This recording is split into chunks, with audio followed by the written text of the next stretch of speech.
Hey, what's up, everybody? You tuned in to another episode of Strategic Moves. I'm your host, Kenn Dowell. This is a place where we bring art, culture, politics, and business all together, and we do it every Sunday right here on this channel. But when I'm not shooting this podcast, I am the owner of Strategic Resources and the founder of the African American Men's Action Network. We call it AMEN.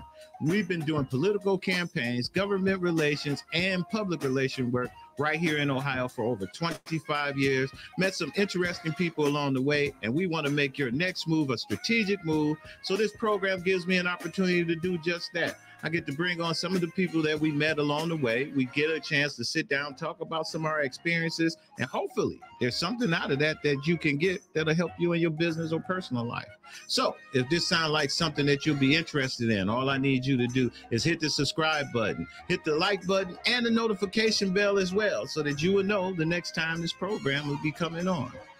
So we're going to do it again. We're going to give a big shout out to the best podcast producer in podcast business here in Cleveland, DJ True. What's happening, brother? So that's the good thing about it. Hey, today is a special day, man. We're getting into our Black History edition of this, and it don't get no more black and no more history than what we got going on today in the studio. Wow. Yeah, we definitely have a Black History icon in the building today. I can't wait to hear some of the jewels and the gems that he has for us, all the way back to MLK himself. So yeah, this is going to be a good one. I have a gentleman who's here today, and we're going to jump right into it because we got a lot to talk about, and we want to get going here. The gentleman we have in our studio today has been dealing with civil rights and all kinds of rights for African Americans and people in the city of Cleveland for longer than I've been alive. And he's been doing it right here in the city of Cleveland. He is the pastor of one of the oldest churches here in the city of Cleveland, Greater Abyssinia, which is located in Cleveland, Ohio, right off of East 105th Street. And him and his family has been involved in that Glenville community for years and years, since I was a little kid coming through there, and many others say Glenville pastor. He's definitely been in Glenville all this time and working with all kinds of great icons along the way, from Carl Stokes, MLK, to Otis Moss, to Michael White, to Louis Stokes, Carl Stokes, George Forbes. The list goes on and on of all the many accomplishments, many people that he had helped in this town. Even Mr. Arnold Pinckney himself, who we dedicated this room here in our studio. This studio is the Arnold Pinckney studio that we do our broadcasting from. But this gentleman here is none other than Reverend E.T. Cavaniss, the pastor of the Greater Abyssinia Baptist Church here in Cleveland, Ohio. So everybody, I want us to all welcome Reverend E.T. Cavaniss to our program today. Reverend Cavaniss. Thank you, Brother Ken. How you doing today, sir? Okay, fine, my brother. So the way we usually work our program is we go down a little memory lane real quick, just so people know, and everybody who don't know you, because I have these millions of people out here, Pastor, out here in YouTube world, and everybody don't know. A lot of people know you, but everybody don't. So why don't you give us a little bit of background of Reverend E.T. Cavaniss and your trip to Cleveland and how you got started with the church there, and then we're going to get into our history. All right, Brother Ken, that's Reverend E. Theophilus Cavaniss. It spells E-M-I-T, capital T-H-E-O-P-H-I-L-U-S, C-A-V-I-N-E-S, Reverend E. Theophilus Cavaniss. Mm-hmm. Ken, my journey began way back in 1928. Ooh, okay. 1928, in a little town in East Texas, Marshall, Texas. Mm-hmm. Marshall, Texas is geographically situated about 120 miles from Dallas, Texas, 209 miles from Houston, Texas, and 44 miles from Shreveport, Louisiana. Mm-hmm. I started there in a time of rigid segregation, discrimination, and all kinds of agencies that militated against African-American people. And one specific incident happened when I happened to be at City Hall, and I looked on the wall and I saw a caricature that designated Black people on one side and white people on another, and a bar between. Never the twain shall meet was the effort of people during that time. Rigid segregation. Never was there supposed to be equity and equality. And so I dedicated myself to bringing people together instead of separating people. That caricature was designed to keep people apart, especially in racial ethnicity and gender and those kinds of things. And so that jarred me. That really tempered me. I could not understand that. As a small boy, 6 years old, I saw that. And so subsequent to that, I dedicated myself to trying to be an agent of change, trying to help people. And so I began the ministry at 17 years of age at Galilee Baptist Church in Marshall, Texas. I was called to the St. Mark Baptist Church immediately thereafter, and I began it in Picton, Texas. I stayed there until I graduated from Bishop College, which was located in Marshall, Texas at the time. And so when I graduated from high school and graduated from Bishop College, I made my way to Eden Theological Seminary in Webster Groves, Missouri. I stopped in Texarkana, Arkansas at the 11th Street Baptist Church, and I interned there for about 6 or 7 months, and they wanted to call me. Frederick Sampson, who pastored the Tabernacle Baptist Church in Detroit, Michigan, had recommended me to that church, and they wanted to call me, but I wanted to get some more education. So I got a scholarship from Eden Theological Seminary for $300. At the same time, I was trying to get into Howard University in Washington, D.C., an African-American college, and they offered me $100. And of course, I accepted the $300. So that began my trip and trek. And it was a difference between $300 from Eden, $100 from Howard. I really wanted to go to Howard, but I was poor, didn't have that anything. So I made it to Eden Theological Seminary. And I stayed there in about a year. And after a year, I was broke. And I had tried to, what is my next move? I was going to move to Shaw University because I had a brother, a spiritual brother there by the name of Reverend Carey. He pastored the Friendship Baptist Church. And so I was going to go there. But luckily, his dad came through St. Louis, and I happened to be in the pulpit of the Washington Tabernacle Baptist Church on Washington Boulevard in St. Louis. And the elder Carey, whom I'd known in Marshall because he was a preacher, he said, why don't you try to get a church? There are 2 or 3 churches over in Illinois. And I said, okay. So I wrote a letter to the Mount Nebo Baptist Church, and by God's grace, they called me. So I was able to graduate, and with that church, making about $45 a week, I was able to graduate from Eden Theological Seminary. So upon graduation, then I stayed in Madison, Illinois for 6.5 years. And then I was called to the St. Paul Baptist Church thereafter. And I stayed at St. Paul Baptist Church for 6.5 years. And then I got the call to Great Abyssinia Baptist Church in Cleveland, Ohio in July of '61. And I've been there for the last 62 years. Wow. 62 years. 62 years. And you're still in the pulpit. Still preach about once a month. Do my Bible study on Wednesday, do my Sunday school on Sunday morning, 9 o'clock. So I'm busy man. And I really appreciate you taking the time out. So now you done got us to, you're here in Cleveland. Now you got here in Cleveland, and Cleveland had to be a little bit different, right? I guess coming from the South let me tell you how it happened, because it's just marvelous. It's the grace of God. I was sitting in my brother's house, parsonage in Marshall, Texas, because my brother, Reverend Willie James Cavaniss, was called to Galilee Baptist Church, and I was running a revival for him. And I was sitting in the living room, and I was telling him that he needed to branch out. And to make a long story short, he said, I don't know how to do this. I said, I know how to do it. So I began to construct a letter for him to send around the country. We sent the letter. He was called to First Baptist Church in St. Louis, Missouri. He lost by a few votes to Reverend Kahn. And then he was called to Mount Zion Baptist Church in Milwaukee, Wisconsin, because he knew the former president or pastor of that church. And he was called there. My brother then went from Galilee Baptist Church to Mount Zion Baptist Church in Milwaukee, Wisconsin. On his way back from Milwaukee, having been called, he stopped in Cleveland to Reverend H.G. Coleman, who was pastor of the First Zion Missionary Baptist Church at the time. Then Coleman told him about Great Abyssinia being vacant. My brother came back to St. Louis and said, there's a church in Cleveland that's vacant. You might want to be interested. I said, oh, no, I'm not interested. I wanted to be at a church where I could stay a long time. I was at St. Paul Baptist Church, who had been pastored by Dr. DeShield for 50 years. Okay. And so I wanted that kind of church, stable. But he said, you can go up there and preach. I said, well, I don't mind doing that. I just built me a $33,000 home, brick home, and I was satisfied. I'm at a good church. They don't put preachers out. I stayed there about 6.5 years. And then I came here and preached once. And I came back and preached twice. And thereupon they called me. So it's just the grace of God worked from a little house in Marshall, Texas, and allowed him to pastor 30 years in Milwaukee and allowed me to be here for 62 years. How many members was in the church when you got started at Abyssinia? Ken, when I got to Cleveland, I'm from a small town on the 25,000 people in Marshall, Texas. I had never seen that many people, African-American people, in one place.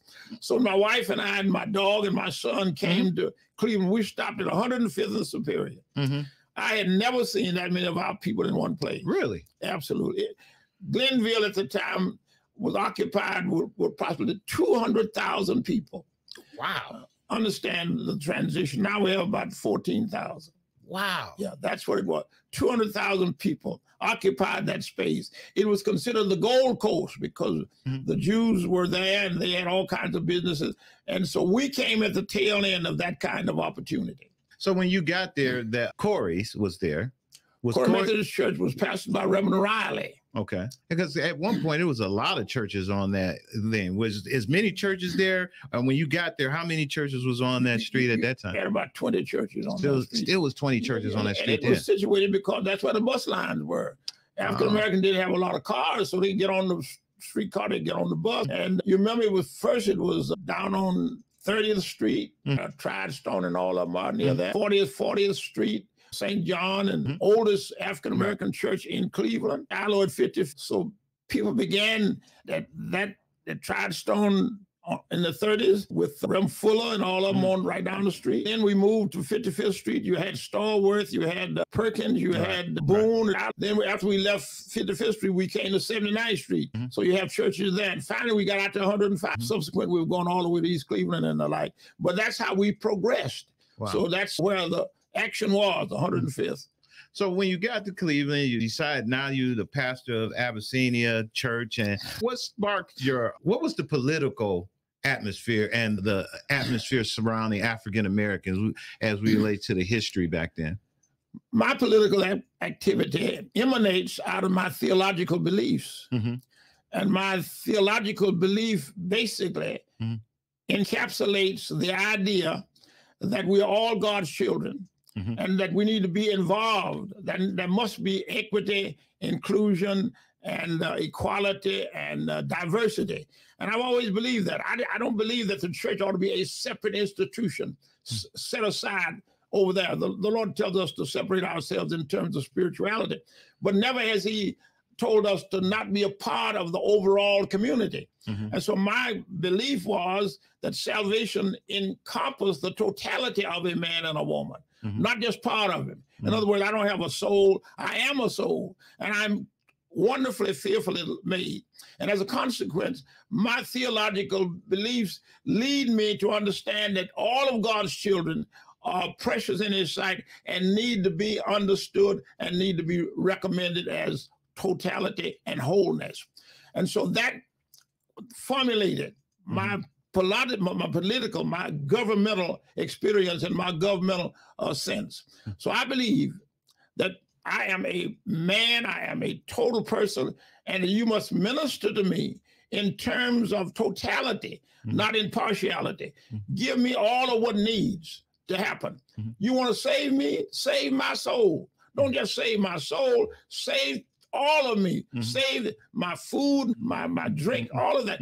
People need that. And so that theological background supported me in my activity of governmental relations. I don't call it politics. I call it the science of government, which involves everybody, all the people, by the people, and for the people. And we must always be attuned to making sure that democracy encompasses the totality of a human being. So what was the city of Cleveland like then? It was just like we designated Cleveland as up south, not down south. We were down south. Cleveland was up south. Okay. Because so much of what transpired in the South was obvious. It was clear. You had no problem. You knew where you were. You knew what you were. You were segregated. You were set aside. In Cleveland, it was subtle. You were still in the same mode of separation. And there were certain areas that you didn't go to. You knew that you don't end up in Little Italy. You knew that certain places. So Cleveland was a kind of subtle, segregated town where blacks knew their place and they knew where they're not to go in order to survive. And so it wasn't too much different. It was just subtle. It was under the ground. People down south told you they didn't like you. They told you they hated you. They told you that they just knew where it was coming from. Came up here, they wouldn't tell you, but they believed that you should do that. And so the modus operandi was stay in your place, boy. And that had to change. So when did you see that type of change start to happen in our community? It happened with a young man by the name of Carl Burden Stokes. Okay. Carl was not a typical governmental person. He was not a typical politician. This man had aspirations for future fame and development. And so Carl was on the scene. It just happened that Ralph Local was the mayor. And we sent a delegation of preachers down to talk to Local about changing things, because there was Bert Gardner was probably the only black person down in the city. All the other people were just janitors and whatnot. And we were not accommodated in terms of equal opportunity for work. Can I take a step back in it? Because you said something that because we talked about you coming to Cleveland and you seeing all the black folks that you saw there.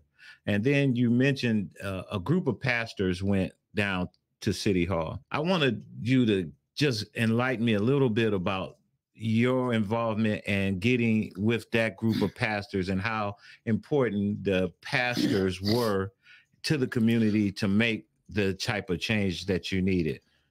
Because of the situations and circumstances in Cleveland for black people, ministers were on the cutting edge of trying to change things to improve the lot of people. And so we sent a delegation of people. Reverend Jarman was one of them, as I recall, to City Hall to talk to Ralph Local. Instead of him dialoguing, discussing with us, he put us out. He called the police and put us out. Really? So Carl Stokes called us and called me. He said, don't get mad. Be smart. He said, get yourself together. Let's change this stuff. Let's go for the gusto. Don't just be angry.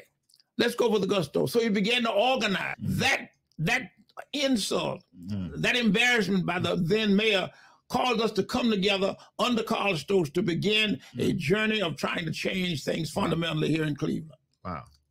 And that began the group of the pastors? That began the group of the pastors. Wow. And I happened to be, it happened on 79th and Quincy Avenue at Bob Lawson's church, Emmanuel Baptist Church. Carl Stokes and Dr. Clement came by, because at the time, Ken, ministers were not too familiar with political activity. They steered away from it. They didn't want to be a part of it. But I told you, my theological upbringing and philosophy wove into political and governmental activity.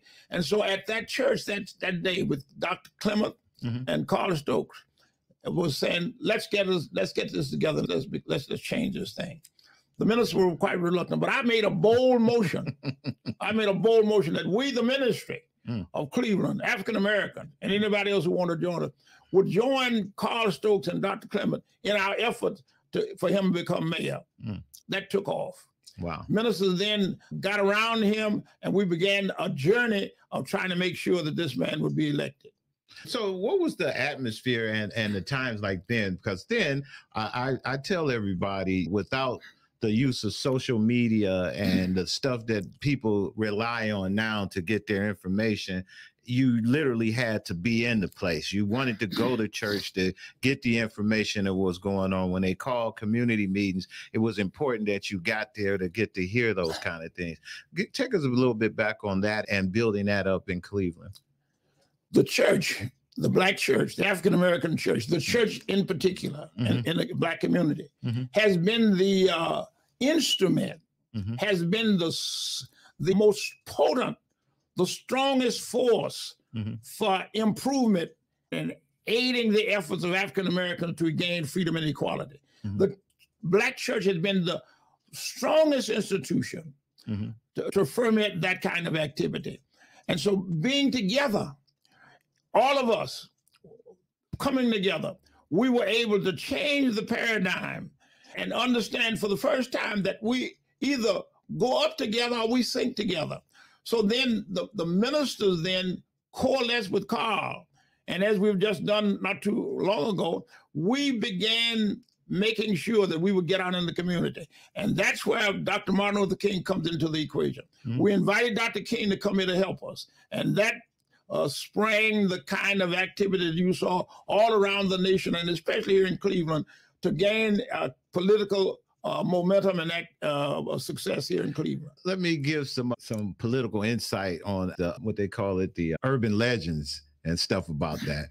I was told that a lot of churches didn't want to welcome King coming in to Cleveland. A lot of black churches were scared and didn't want him in when he came. You know how history is. King, everybody loves Martin King now. But back then, the list was very small. You didn't have people following it. I remember in March 23, 1965, when Martin came, he got the Nobel Peace Prize, and he came, and the city welcomed him and gave him a big party. But he came here March 23rd in 1965. And let me just say, I dare say, that if it had not been for Martin Luther King's ferocious efforts at mobilizing and galvanizing the community, we never would have made it. That's my statement, and I think that I stand by it. That he brought resources, financial resources. He brought his entourage here and dedicated all of what he had to making sure that happened, that we would elect the first African-American of the major metropolitan city. Yeah, okay. That was what that was all about. Correct. So it was critical, and it was critical that King brought his entourage and all of his people here to help us. I would just say we would not have made it had it not been for him. So how crucial and critical he is. Let me go back. March 23rd, 1965, Martin came here. And again, marching down the streets that he had done before, when Martin, I think within May something, 63, he had come. But again, he had throngs of people, thousands of people on 105 going down. And there were about 6,000 people. And I witnessed that. And Martin came to Corey Methodist Church. And we were sitting in the pulpit. Martin and I were sitting in the pulpit along with some others. And Martin said to me, he said, "Cavaniss, we have more people on the outside than we have on the inside." Corey seated about 3,000 people. So he was packed to capacity. So he said, "Would you mind opening your church so we can accommodate some of those people outside?" I'd be delighted to. I slipped out the back door. I got to my church, we opened up, and they made the announcement that King is going to run the Great Abyssinia and make a speech, and he'll come back to us. So he came out of the door and came to our church. And we had a civil rights committee, because I was always sensitive to that. And we had a civil rights committee, and we had raised that Sunday morning about $3,000 or $4,000 for him. And so I presented that to him that night when he came to our church. And he made that initial speech before he made it at Corey. And he was thanking us. And after he preached there, and we went back to Corey, later on that night, he was at the Sahara Hotel, which was located down the street, the Sahara Motel, in an African-American motif. And he was there, and we talked for about an hour that night. Reverend Hoover and all of them were in there counting the money that they had raised. But Martin talked about Cleveland. He said, "I love Cleveland, Ohio." And if you look at his history, you can see all over again how much he loved Cleveland. And so I said, "Why do you love Cleveland so much, Martin?" He said, "Because there are so many ex-Alabamians in Cleveland." That was his concern. And he brought money, he brought his entourage, he brought people together, and he aided and assisted the blessing that we have. And so that was a historic moment of March 23rd, 1965, when Martin came. He left the Selma to Montgomery, Alabama march to come here. Kellogg was a councilman. You remember Julius Kellogg? He left his shoes with Julius. I don't know where those shoes are now, which I had them, but he left those shoes. Martin's leg was swollen. He was tired, fatigue and the like. But it just goes to show you how committed this gentleman was to making sure that he did his job while he had the time. Committed, totally committed to the efforts of trying to lift Black folks from the shackles of slavery and deprivation to success in terms of equality, freedom, and justice. The organizing and pulling the community together. Who were some of the people that were really, if you think about, was some of the instrumental pieces of pulling that together? I think you got to give it to George Forbes. Mm-hmm. Lou Stokes was a lawyer during that time, and he had done the NAACP people together. Mm-hmm. Council on Racial Equality with James Foreman Mm-hmm. and a number of the guys who were here. Mm-hmm. It was a collective effort of everybody being on board. Mm-hmm. Everybody participated. Carl was the kind of guy that wasn't going to let anything pass him. He went to the pool hall. He went to the bars and everybody, because he wanted everybody to be involved in it. And as a consequence, his magnanimous kind of gregarious personality made him affable for everybody. They loved him, they embraced him, and they were attached to him. And Martin had that same kind of charisma. So you put those two illustrious, distinguished gentlemen together, and you got power beyond imagination. Let me tell you about Marshall Fudge. Okay. You remember upon the death of what she prosecuted? Stephanie Tubbs. Stephanie Tubbs Jones. Mm-hmm. Stephanie Tubbs Jones. And I was talking about the sequel, the continuity of African-American progress here in Cleveland. Mm-hmm. When Stephanie passed, I called Marcia Fudge that night. I said, Marcia, you need to be the next Congresswoman. Mm-hmm. She said, I'm not interested in that. I don't want to do it. I said, Marcia, I didn't call you to ask you what you're interested in. You need to be the next Congresswoman. Mm-hmm. So I said, I got an envelope for you tomorrow at the funeral. So I had that envelope with $1,000. That began her journey. Mm-hmm. Look where she is now. Look what you can do when just one person is involved in praying for another. We needed her. Subsequent to her acquiescing to do it in the funeral that day, Carl Stokes, Lou Stokes, Arnold Pinckney, and all of us got together. We asked everybody who's going to run for that seat to come and talk to us. Mm-hmm. Everybody talked, and we announced after the meeting that she was the most qualified. Mm-hmm. She won. She went to college ahead of her class. So she's always been just a step ahead of all of the people who came in during her time. Mm-hmm. That was because of our being together as a people, our being concerned about where we should go. And the greatness of this young woman really has shown throughout her journey, and she's been a blessing to all of us as she is now. I was talking to the mayor of Houston, Sylvester Turner, and Sylvester said to me that we're not getting the money we should have in Houston. And he was trying to find somebody who knew us. I have a cousin by the name of Don Aaron in Houston. He said, my cousin knows her. And he called me. So I put her in touch with Sylvester, the mayor of Houston. She called him the next day. And they were able to do some stuff in Texas. So it just goes to show you how infectious and how magnetic it is when people are concerned about other people and doing the best they can to enhance the totality of our race. In your years of service, how have you seen Cleveland Black community evolve, and what stands out as the most pivotal moment for you? One of those most pivotal moments. So you have the moment that Carl Stokes became mayor of Cleveland and what he did for this city. That's about the biggest. That's the biggest. That's the biggest. And the fact that Martin Luther King was such an integral part of it. Mm-hmm. And of course, the 30 years that Lou Stokes spent in Congress, what he did in terms of the assassination and all of the good things. Cleveland was the leader during these decades for progress and success for African Americans. We were almost calling the shots, Ken, down through these years. And the sad situation now is that we have so many people who have lost that enthusiasm in terms of involvement and being a part of change that needs to happen.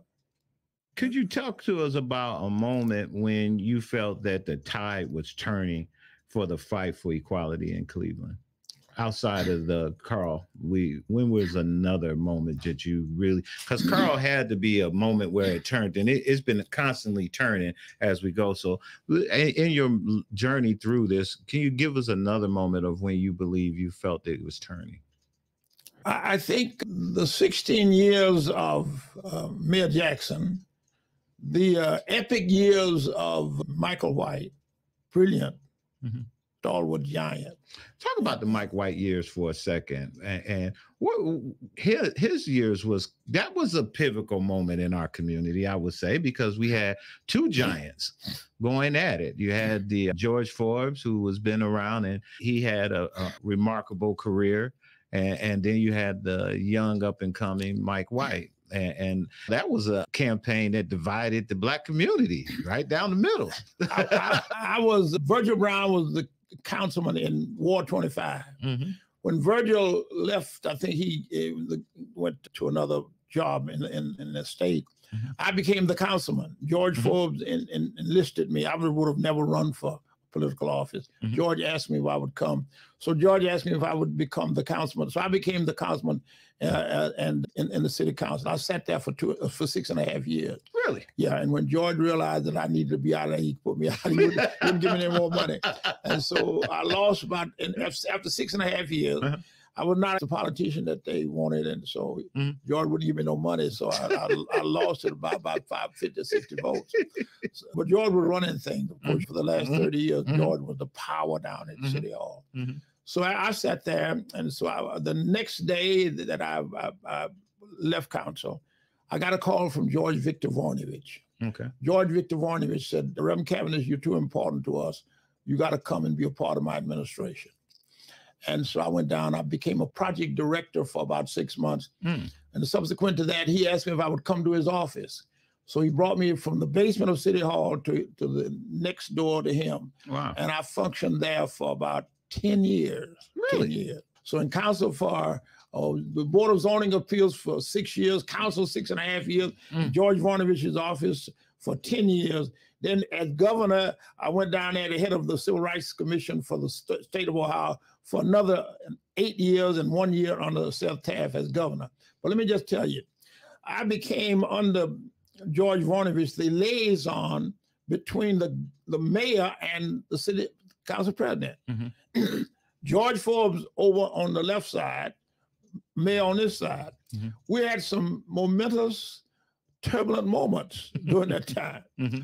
One of them specifically, and I need to tell you this, because when they honored George at the case with the Reserve Society, talked to putting him in Western Reserve thing, I talked. And I talked about my efforts at trying to reconcile the two Georges. Mm-hmm. Everybody thought that George Forbes was the most potent and powerful. They didn't understand that George Voinovich and George Forbes had a thing going. Mm-hmm. George Voinovich was quiet, mm-hmm. but he was running things. Mm-hmm. George was vocal and powerful, and it appeared that George run, but really the guys worked together. Mm-hmm. So it so happened that the news came out that George Forbes was not paying his water bill. Oh, the Carl Monday. Carl Monday. What the million of people around the country know how George Forbes reacted to that. Exactly. But that happened, and I was the liaison. That was my job. Mm. That's what they were paying me for. I went to George. I said, George, you're not paying that water bill, and that's going to escalate. It's going to be a problem. I said, it's all over the country that you ain't paying your water bill. So the mayor tells me, he said, Theo, they called me Theo, said, you got to go and tell George, pay that water bill because it's caught in all kind of political activity. And so I went to George, I ain't paying no light bill. I ain't paying no water bill. Forget it. Mm-hmm. I said, man, George, it was escalating.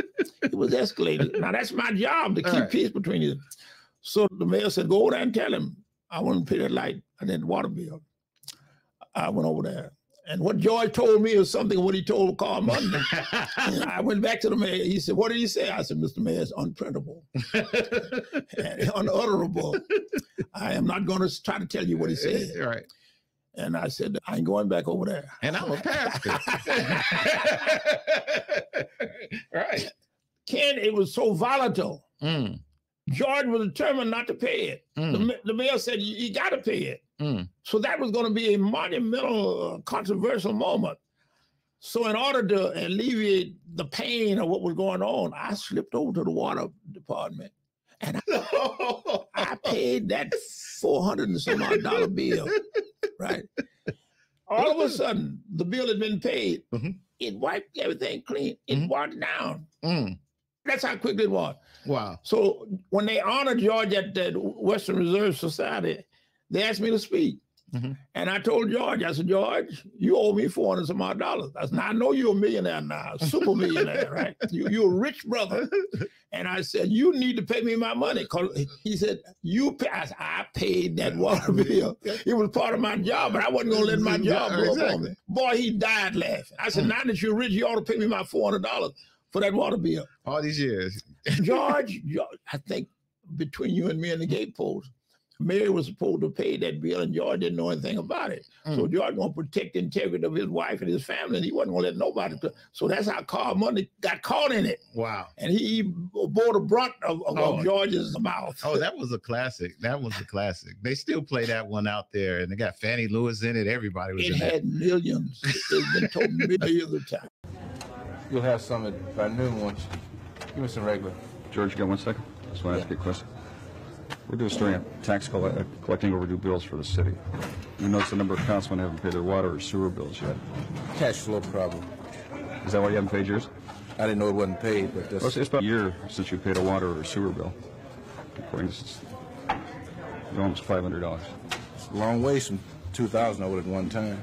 So you say you are paying off your bill? No, I didn't say that. But it says here you haven't paid your bill in a year. That's what you said. I'm not aware of that. No big problem. The city ain't gonna go bankrupt. Well, don't you think it's a bad example to set? No, I do not.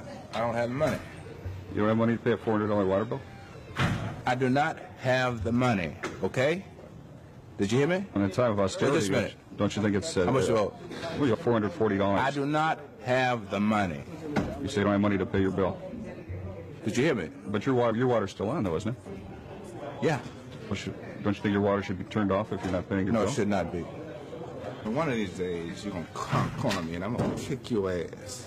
But those were the days at City Hall. But it was a calm time because the two Georges worked together. Right. And it just goes to show you when City Hall and when the mayor and the council can work together, how much improvement and how much progress we can make. Some of the most distinguished years, some of the most productive and prodigious years of success, and that happened during the Voinovich-Forbes days when there was peace and harmony between the council and the mayor. Looking back on your time, and you've been through 3 of them, maybe 4, because ever since I've been here, I've been a part of all the mayors. And you've been a part of all of them. I brought Mike White to serve for 12 years, I think. George Voinovich served for 10 years. Mike White served for 12 years.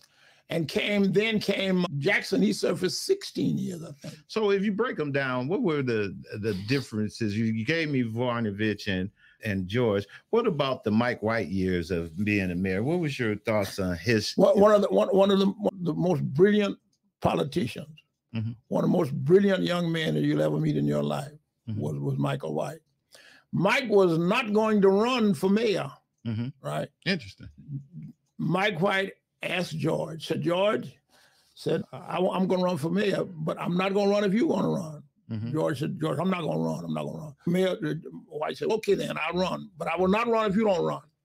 Well, George went downtown, and the powers that be told him that you need to be the mayor, and we're ready to support you. So George then changed his mind. And back to Mike, I think I'm going to run. Mike said, I wouldn't have done this, George. You put me in a bind now. So then that started it. They ran. But George had a notorious kind of following on the West Side. You know that. George had been on the radio with D and all of them, and he had vilified Gary D, and he vilified the West Side, talk about the Palmer and all the what they call the Palm Lilies or whatever that is out there. And so they didn't like George. But the Times was like that, though. Cleveland is a segregated place, right? I mean, I know back then it had to be just as worse and bad, and because like you even said, there were areas, you said it, you don't go to Little Italy. Little Italy was on the east side, right in the middle of Cleveland, in the middle of the black community. Right down the street from Denville. So it was even areas, Collinwood was the same way, St. Clair, from 55th on up, I think you had to get past 79th before it even got to be African-American or black. It's strange, Pastor. I used to play baseball for a league, 61st in St. Clair, Gradina, it was called. It's a little park back there off of 61st and St. Clair. And we used to play there. And it was St. Philip Neri, not St. Philip, yeah, St. Philip Neri, the Catholic school, had sponsored this team. And a few of the black kids in the neighborhood played because they had nice uniforms. So we wanted to play for that team. They had nice uniforms. They did a parade. So I joined this league to play down there with these guys. They used to let us come down there, man, and we used to practice with them and everything and play the games. But as soon as the practice was over with, you had to get out of there. You had to get out of there. And they literally, the guys on our team, because their brothers was in the stands. So the guys on the team, their brothers be like, no, they literally would chase us from 61st and we had to run all the way and made us run, really just making us run, get behind us with a bike, harassing us, make us run all the way till we got to 79. And even then the bars, the white guys would come out the bars, drunk, see you, harass. It was a trip going up back down there. Right, so I can understand why Mr. Forbes probably was the way he was back then. It was probably hard. So I know he didn't get a good liking of people on the West Side when it was time for him to run. And people tried to help fix that, but it was a little too late, I think, at that George time. was determined to aid his people. And he always wanted to make sure that the East Side was accommodated. But during those radio deals with Gary D, he vilified it, palm and all like that, and all of those things. I forget that there was certain flour or something they used to use, or some ducks or geese or something. But anyway, George had talked about that, and they just didn't like him. So when it came down to Michael White, Michael got most of those votes who disliked and hated George, with about 20 or 25% of the African Americans who voted for George, and Mike won it. Do you think that was a racial thing, or you think it was just pure? Sure, everything was about race during that time. It was a racial thing. Folk disliked George. They would have voted for anybody rather than George, because George had been a power in this town, and he had worked so hard for equity and equality for our people, until he was vilified on the West Side. Now, downtown, the businessmen knew that George Hard was gold. George never mistreated anybody. All of that loquacious verbiage that you saw him talking, that wasn't the real George. George was a born-again Christian. George, he just wasn't preacher material. I think George was going to be a preacher when he first started. And over at Baldwin Wallace, where he graduated from, where George's mouth was so full of other stuff, they told me, you don't need to be a preacher. He left the ministry and became a politician. But so George understood that in that race he could not win. So he told Mike, look, I know he's not going to make it. So let's be civil. So they were civil, and of course Mike won. Michael was such a phenomenal leader, such a brilliant politician, such a mannerable young man, until folk could not be against him unless they had some major partisan reason. This man ran this city with the kind of expertise that would only, for the Ku Klux Klan who came in there with a rally, he brilliantly handled that so that this town did not blow up. He was just a remarkable leader that he minimized the negatives and lifted up the positives. And I would say that his 12-year run was one of the best that this ever had in the city. That's what I wanted to hear. So you thought he was one of the best? No question about it. No question about it. Let's talk about Frank G. Jackson, the administration of Mayor Jackson going into office. Another different thing, Mayor Jackson coming in, the times changed. Mayor Campbell had it for just a very short period of time between the transition of Mayor White leaving. The citizens thought they might want to go with a woman and decided, no, we're not going that route. We're going right back to African-American male. And they ended up putting Frank Jackson. So what do you think from your years? What was Jackson administration to you compared? I'll tell you, prior to Jackson, I think the Reverend Dr. Otis Moss was the one reason why Jane Campbell became mayor. Okay.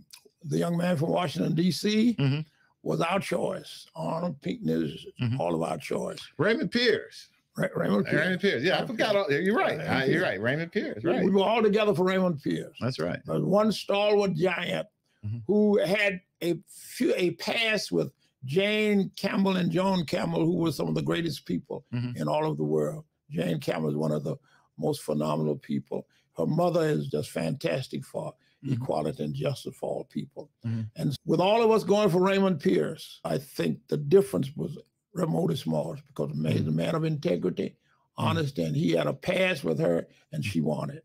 And she won it. She beat Raymond. She definitely beat Raymond. And I think Dr. Morris was one of the pivotal moments of persons who caused that to happen. Then when the thing went around on the Jane. So what was the thing with you with Jane? What do you think happened? Why she didn't make it? And we're going to talk Cleveland history. Might as well. She was part of the history. We might as well go and put her in there. One of the cabinet members came to me and said, they're trying to fire your son. That's my blood. So they're trying to fire him. And I think that at the time, some of my best friends were over there asking, why don't you fire him? Get rid of it. Get Cavaniss out of there. And so it came to me. I saw, if that's the way you want to do it. So I went on Dale Edwards. I had a radio program, Black America, Today in Black America. I called Frank Jackson. I said, bring your folks. He was the head of city council. He came to my radio show almost every other week. That began his efforts, and he was successful. And it is what it is. Down home boy, pure as you can get. Frank Jackson sounds like he's straight up from Mississippi, Alabama, or somewhere, man, don't he? Yeah. We had a problem with his ethnicity. We want to know whether he's black or white. So they said he looks white. He's a brother. He's a brother. He looks white, sound country. Yeah. And he's from Cleveland. It's like, wow. Y'all wonder about how I talk and all like that. So black folk raised me. Right. That's what I'm saying. He was one of the oddest ones. Because, man, you look at him and you talk to him. I had a cousin who was from Clarksville, Tennessee. And she came up for a while, and when she met him, she could have sworn. She said, man, he sounds like he's from down south. Like he's from right here. He's born and raised right here. And 16 years of distinguished service. Yeah. He had a difficult kind of times. I think to his credit, he went through some of the most difficult times, I will say, we went through. Wouldn't you say? He saved the city. I think he saved the city. I think he didn't go. Some of those other ones didn't have some of the financial issues and stuff that Jackson had to deal with. Yeah. And I'm going to put it this way. They didn't have the financial or issues with the city had, nor did any of them had the family issues. And what I mean by that is not that people don't have family issues. Mayor Jackson had a big family. And so when you have a big family, you got a lot of moving parts and everything. Mike White was Mike White and his wife. Everybody else was tight. Jackson, what your nephew do, your grandkids do, your other people do, all of that is a lot of pieces to keep up with. So he had that also to deal Lonnie with. Burden, you remember Lonnie? Yeah. Lonnie had a massive heart attack and died. But Lonnie was elected head of city council during George Forbes' time, you remember? You're right, exactly. He broke it and won it. But George mobilized and he got him out of it as fast as he got in. But Lonnie was a militant. You talking about George Voice's vocabulary, Lonnie would match him. So he was very ferocious. And the first time I met Frank Jackson was with Lonnie Burden and that little crew. And they looked like outlaws, man. They came from Central Avenue. That's where he came from. So he was brought up in that African-American kind of setting. So he knew all about the brothers. Oh, yeah. And Lonnie Burden paved the way for progress in black folk. He was a heavy hitter. And with that background and the way he looked and the way he comported himself, it made him just right to be elected. Oh, yeah, it did. He was a regular, straight up and down guy. I had an opportunity working with him on one of his campaigns and was driving him around, and we were talking one day, and I asked him, I said, man, when's the last time you drove, Mayor? And he was trying to calculate when it was, and asked him, like, when was the last car you had? And he told me, he said, man, I never owned a new car. He said, every car I got, man, he said, I always would go to some old lot, buy me an old raggedy car, and just drive it till it broke, and I'll just go get me another raggedy little car. He was just how he was, man. The genius, he was just straight the genius of his reign was that all he ever wanted to be just a servant. He wasn't concerned about whether I'm high up or whether I'm in the aristocracy and the like. He just wanted to serve his time. He never wanted to be anything other than what he was, and it's working for his community. And so after 16 years, you see where he is right back in his community. Right back. I saw him at McDonald's a couple of days ago. He walked in and he said, "How does this work?" Because McDonald's don't work the way it used to work anymore, right? You got to go over there and put your order in on that thing and they'll call your number. He was like, "I'm out of here, man." He turned around and walked out the door. I was like, hey, that's the kind of guy he is. That's the kind of guy he is. Yeah, that's the kind of guy he is. A genuine guy. Yeah. His word was his bond. He did not lie to you. He was up front, and he was determined to have an administration where people would not be going to jail after it was over. And he served with integrity, honesty, and I guess a lack of self. He was selfless. He was selfless. I always told him. I thought he was also more loyal to his people than his people was to him. I think he gave them a whole lot of breaks and kept a lot of people around longer than they should have been. And to that, it gave him a long, harder road. To a fault. To a fault. Yes. To a fault. That's right. So now we got the young guy. You got the young guy. We got the guys with the tight shoots and the short pants and the different colored socks and all the stuff. Now we're going. Times done really changed since you'd have been there. LGBTQ is now a thing that at one point wasn't a thing back then. Hell, when you was a thing, women wasn't even in the pulpit, right? So now you got that going on. We went through a couple of eras of various different gentlemen and women who done served our city well and then helped us build. Now we got the young Justin and the new politics that's going on in our new country. What do you think about what's going on? Before we get into Justin and the city, let's talk national a little bit. From a national standpoint, Pastor, how do you feel about what's going on nationally with these wars and all this other stuff that's going on? We're in a dangerous period, a perilous period. We have in our country today a former president who is fermenting hostility, hatred, vitriol, poison, predicated upon a lie that the 2020 election was stolen. 40% of the American people have bought into that, and they trust a man who is untrustworthy. So we're at a pivotal point of democracy. We're on the precipice of a democracy turning into a monarchy or a dictatorship. That's how dangerous this is. There are forces that are determined to eliminate diversity, turn back the clock on affirmative action. They've been successful with the help of this former president, denying people equity and equality and freedom. In this country, there's a massive 40 to 45% mega group that wants to turn back the clock and make America white again, not make right again, but make America white again. There are people who want a civil war. Evangelicals of today are the Confederates of yesterday. That's how dangerous we are.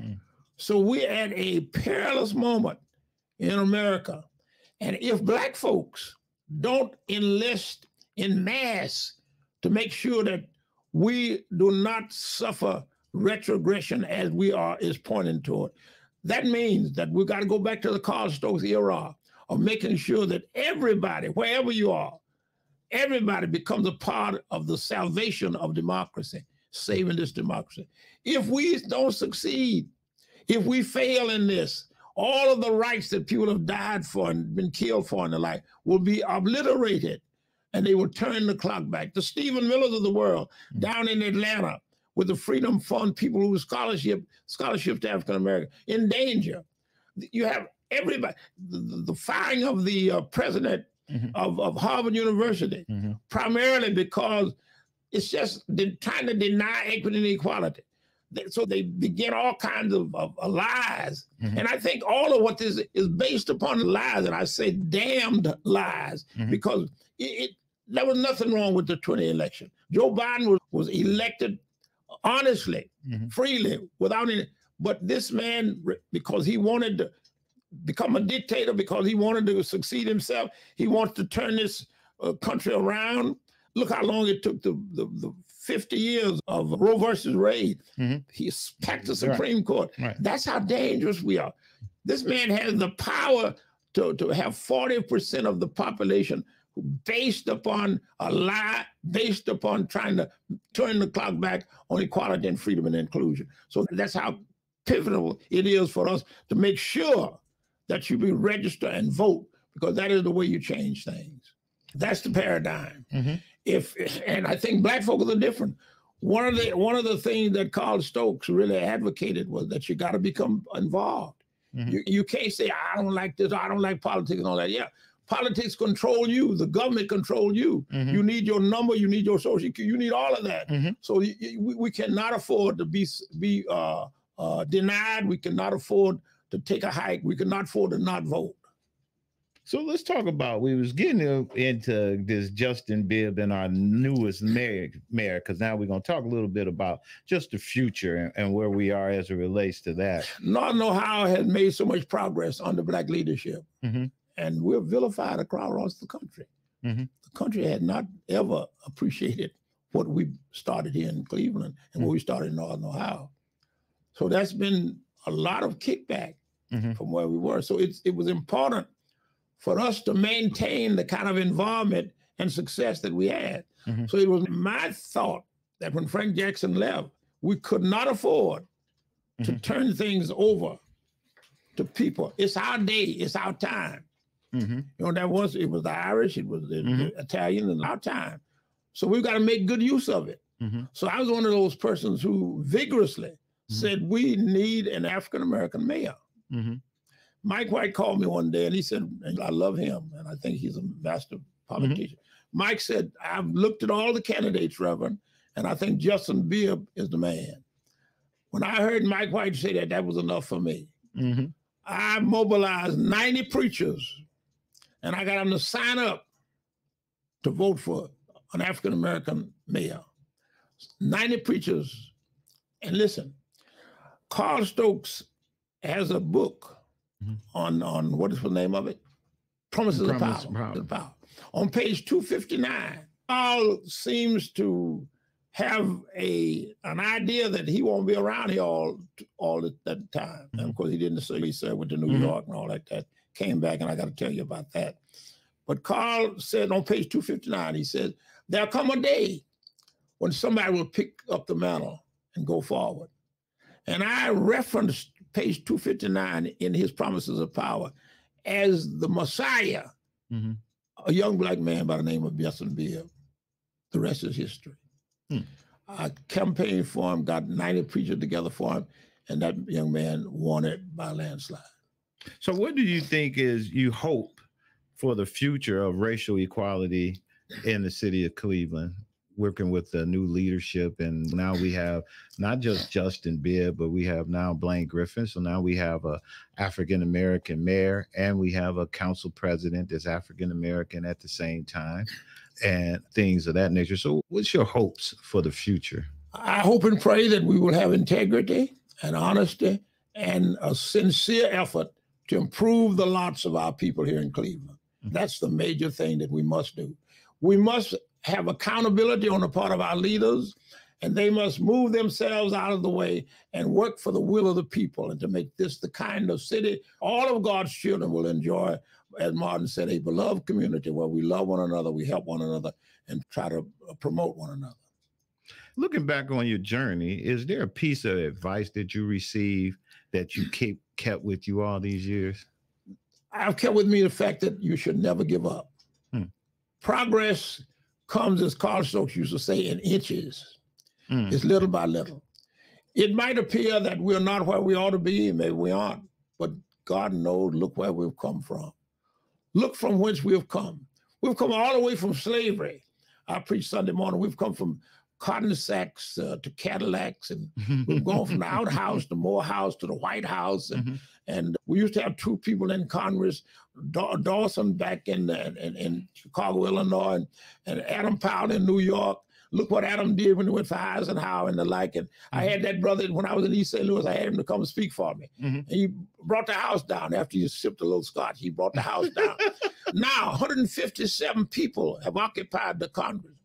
Vice President of the United States, African-American woman, right? African-American woman, first on the Supreme Court, Jackson. Look from whence we've come. So while it might look like we have a hill to climb, think about where we've come from. Look where the Lord has brought us from. Look what He's done for us. We've gone from nowhere to somewhere. And we need to not only rejoice, but understand that always, wherever you are, the most dangerous time of your ascension is when you're at your height. That's when you're ready to fall. And falling from the top to the bottom is a long journey. So you got to be vigilant. You got to be diligent. You got to be on top of it and never understand. We're never going to quit. You got to keep ascending, keep working, keep fighting. And by all means, you utilize that one instrument that all of us, the same as the rich folk, the Rockefellers, and that's the right to vote. We must exercise that. So I guess that leads to this question I was going to ask you. How can an individual, regardless of their background, can contribute to the cause of racial and equality for the Black community? However you have been equipped, whatever God has given to you, use it. Wherever you are, in whatever situation you are, make sure that you do the best you can. Dexter King talked in one of his last messages about it, and I heard his sisters about being your best self. He said, be your best self. You can't be, I can't be Ken and somebody else. I must be my best self. Your best self is when you are a man of integrity, honesty, character, doing the best you can, selfless and trying to help others, because in helping others, God will always help you. My last question for you, Pastor, is this. If you could sit down and go back and sit down or go forward and talk to anybody, who would it be? I'd be the young folks. And it's difficult when you're 95 years old to talk to young folks because they don't think you gotta have any sense. They think you're long past your day, and maybe they're right. But let me just tell you, I would say to them, whatever God has given you in talent, use it. It makes a difference. It's amazing what you can do with God in your focus, with God in your understanding, with God in your soul. And what He's given you, if you use it to the best of your ability, it's amazing how it helps others and makes this world a better place. So I would say make a difference, and whatever you have, contribute that to that opportunity. DJ, you got any questions for a pastor? Yeah, I have one question. Since you go back as far as Martin Luther King when he was alive, and you also got to see the first Black president with Barack Obama, what similarities did you see in Martin Luther King and Barack Obama, and what differences did you see that made them both great leaders? Okay. What he asked was that you got an opportunity to meet MLK, and you had an opportunity to see Barack Obama and meet Barack Obama. And he wanted to know, did you see any similarities between the two of those guys? The one good thing about Barack Obama is that Barack Obama understands from whence he has come. He knows that he stands on the shoulders of the Martin Luther Kings. And in fact, he told Lou Stokes once, I wouldn't be where I am now if it were not for you and your brother. He understood that he's standing on the shoulders of people who've contributed greatly to all of what he's been able to attain. And I met him in New York at I think it was the National Network Al Sharpton Convention. And when he came by and he shook my hand, I held it so long, I couldn't turn loose. He said, man, turn my hand loose. I got to shake some more hands. I said, man, I just love you so much. I want to hold on to him.